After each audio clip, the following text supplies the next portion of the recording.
Hello friends, good evening. Welcome to Career Academy for WBA exam. তো আজকে একটি ছোট্ট টপিক আমরা জেনে নেব মৌলিক সংখ্যা এবং যৌগিক সংখ্যা কাকে বলে। সবার প্রথমে আমরা আসি মৌলিক সংখ্যা।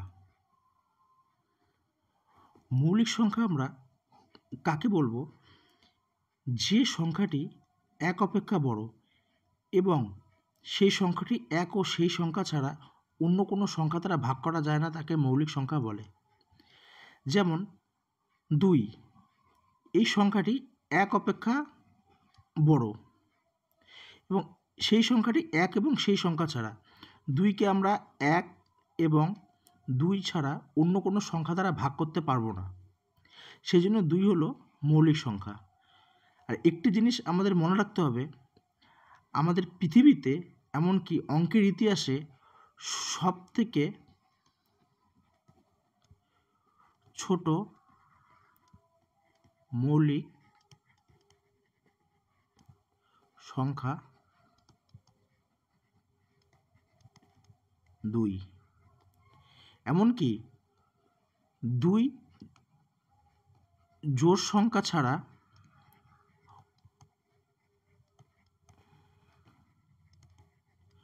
অন্য কোনো সংখ্যা মৌলিক হতে পারবে না। এটা হলো মৌলিক সংখ্যা। তারপরে আসছে যৌগিক সংখ্যা। যৌগিক সংখ্যা কি বলেছে? যে সংখ্যাটি এক অপেক্ষা বড় এবং সেই সংখ্যাটি এক ও সেই সংখ্যা ছাড়াও অন্য সংখ্যা দ্বারা ভাগ করা যায়, তাকে যৌগিক সংখ্যা বলে। ধরে নিলাম একটা সংখ্যা 4। 4কে আমরা 1 দ্বারা ভাগ করতে পারবো, 4কে আমরা 4 দ্বারাও ভাগ করতে পারবো, আমরা তো 2 দ্বারাও 4কে ভাগ করতে পারবো, যেহেতু 2 × 2 = 4, কি তাই তো? 4 দিয়েও ভাগ করতে পারবো, 4 × 1 = 4, 1 দ্বারা পারবো 1 × 4 = 4। তাহলে আমরা এখানে পাচ্ছি 3টা।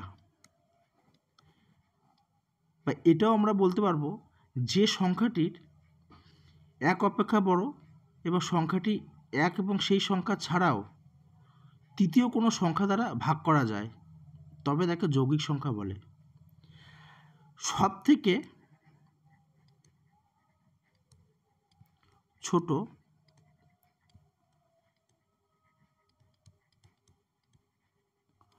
যৌগিক সংখ্যা কত?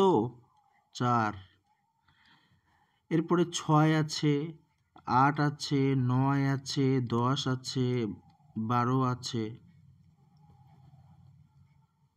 তো এই যৌগিক সংখ্যা এবং মৌলিক সংখ্যা আমরা জানলাম। তো বন্ধুরা, তোমরা যদি আরও এরকম ভালো ভালো ক্লাস পেতে চাও তো চ্যানেলটিকে সাবস্ক্রাইব করে বেল আইকন প্রেস করে রাখবেন এবং লাইক এবং কমেন্ট করতে ভুলবে না। ধন্যবাদ।